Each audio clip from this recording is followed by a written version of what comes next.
The Sherlock Holmes Stories by Sir Arthur Conan Doyle. The Final Problem. Episode 2. Sherlock Holmes has been telling his friend Dr. Watson of his pursuit of Professor Moriarty, the Napoleon of crime, of that gentleman's visit to his rooms, and how the professor had warned him that their conflict could have but one result. It has been an intellectual treat to me to see the way in which you have grappled with this affair, and I say unaffectedly that it would grieve me to be forced to take any extreme measure. You smile, sir, but I assure you that it really would. Danger is part of my trade, I remarked. That is not danger, said he. It is inevitable destruction. You stand in the way not merely of an individual, but of a mighty organization, the full extent of which you with all your cleverness have been unable to realize. You must stand clear, Mr. Holmes, or be trodden underfoot.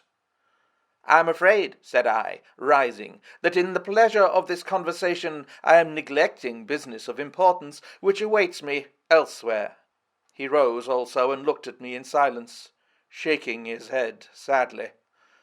Well, well, he said at last, it seems a pity, but I have done what I could. I know every move of your game. You can do nothing before Monday. It has been a duel between you and me, Mr. Holmes. You hope to place me in the dock. I tell you that I will never stand in the dock. You hope to beat me. I tell you that you will never beat me. If you are clever enough to bring destruction upon me, rest assured that I shall do as much to you. You have paid me several compliments, Mr. Moriarty, said I. Let me pay you one in return when I say that if I were assured of the former eventuality, I would, in the interests of the public, cheerfully accept the latter. I can promise you one, but not the other, he snarled, and so turned his rounded back upon me and went peering and blinking out of the room. That was my singular interview with Professor Moriarty. I confess that it left an unpleasant effect upon my mind. His soft, precise fashion of speech leaves a conviction of sincerity which a mere bully could not produce. Of course, you will say, why not take police precautions against him? The reason is that I am well convinced that it is from his agents the blow will fall. I have the best proofs that it would be so. You have already been assaulted? My dear Watson, Professor Moriarty is not a man who lets the grass grow under his feet. I went out about midday to transact some business in Oxford Street. As I passed the corner which leads from Bentinck Street on to the Welbeck Street crossing, a two-horse van, furiously driven, whizzed round and was on me like a flash. I sprang for the footpath and saved myself by the fraction of a second. The van dashed round by Marylebone Lane and was gone in an instant. I kept to the pavement after that, Watson, but as I walked down Vere Street, a brick came down from the roof of one of the houses and was shattered to fragments at my feet. I called the police and had the place examined. There were slates and bricks piled up on the roof preparatory to some repairs, and they would have me believe that the wind had toppled over one of these. Of course, I knew better, but I could prove nothing. I took a cab after that and reached my brother's rooms in Pall Mall, where I spent the day. Now I have come round to you, and on my way I was attacked by a rough with a bludgeon. I knocked him down, and the police have him in custody. But I can tell you with the most absolute confidence that no possible connection will ever be traced between the gentleman upon whose front teeth I have barked my knuckles and the retiring mathematical coach who is, I dare say, working out problems upon a blackboard 10 miles away. You will not wonder, Watson, that my first act on entering your rooms was to close your shutters, and that I have been compelled to ask your permission to leave the house by some less conspicuous exit than the front door. I have often admired my friend's courage, but never more than now as he sat quietly checking off a series of incidents which must have combined to make a day of horror. You will spend the night here, I said. No, my friend, you might find me a dangerous guest. I have my plans laid, and all will be well. Matters have gone so far now that they can move without my help, as far as the arrest goes, though my presence is necessary for a conviction. It is obvious, therefore, that I cannot do better than get away for the few days which remain before the police are at liberty to act. It would be a great pleasure to me, therefore, if you would come on to the continent with me." "The practice is quiet," said I, "and I have an accommodating neighbour. I should be glad to come." "And to start tomorrow morning?" "If necessary." "Oh, yes, it is most necessary. Then these are your instructions, and I beg, my dear Watson, that you will obey them to the letter, for you are now playing a double-handed game with me against the cleverest rogue and the most powerful syndicate of criminals in Europe. Now, listen. You will dispatch whatever luggage you intend to take by a trusty messenger, unaddressed, to Victoria tonight. In the morning you will send for a hansom, desiring your man to take neither the first nor the second which may present itself. Into this hansom you will jump, and you will drive to the Strand end of the Lower Arcade, handing the address to the cabman upon a slip of paper, with a request that he will not throw it away. Have your fare ready, and the instant that your cab stops, dash through the arcade, timing yourself to reach the other side at 9:15.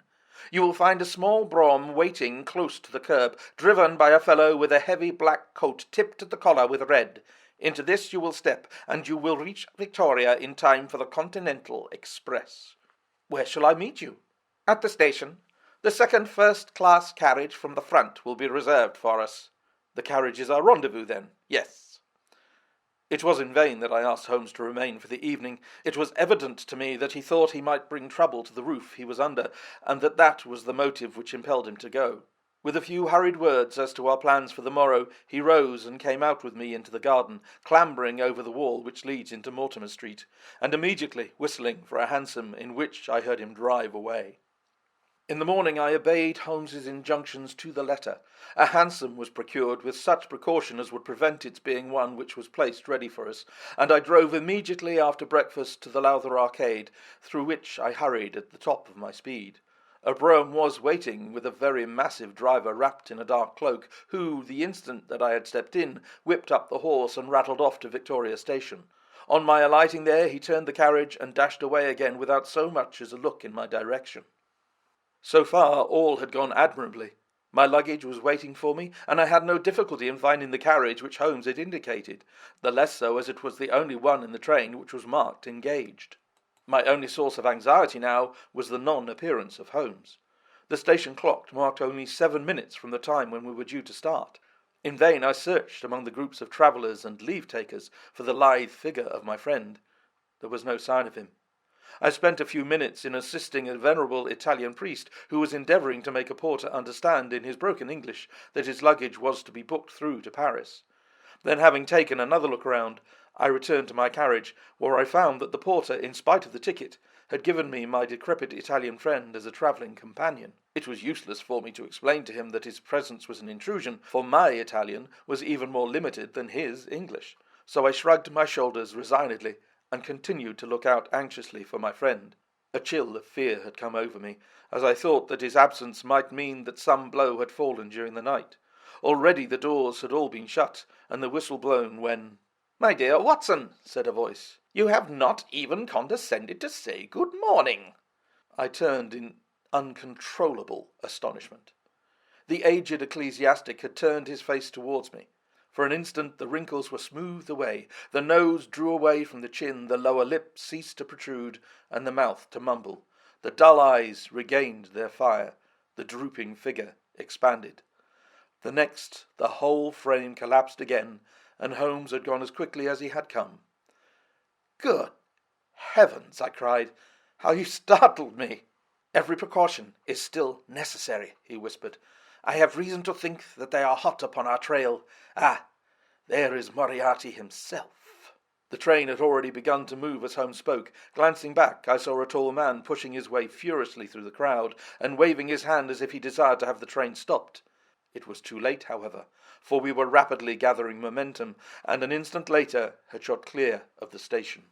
"With all our precautions, you see that we have cut it rather fine," said Holmes, laughing. He rose, and throwing off the black cassock and hat which had formed his disguise, he packed them away in a handbag.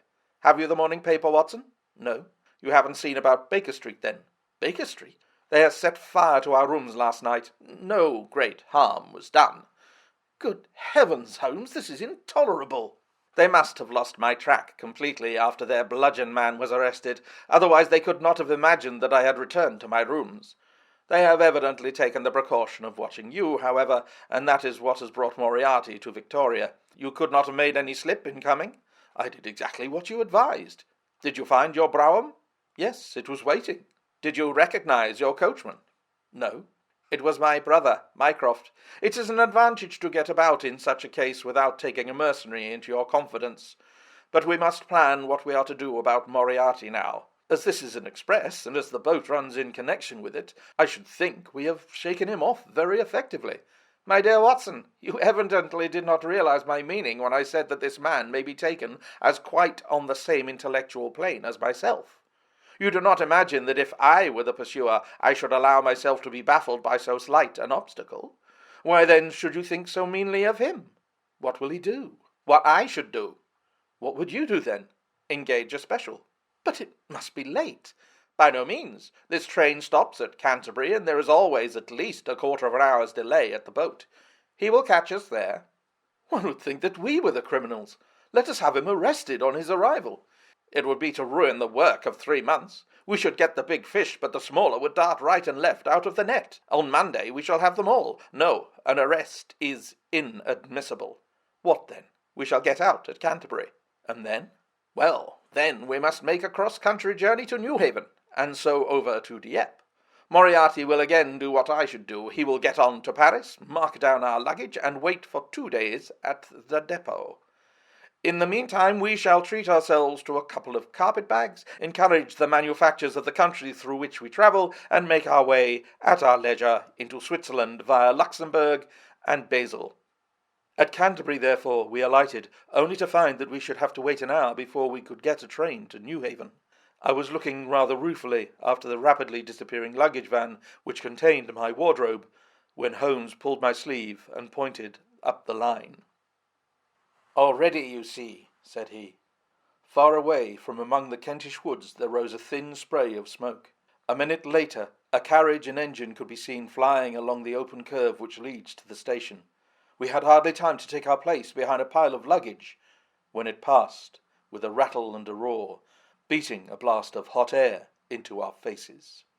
"There he goes," said Holmes, as we watched the carriage swing and rock over the points.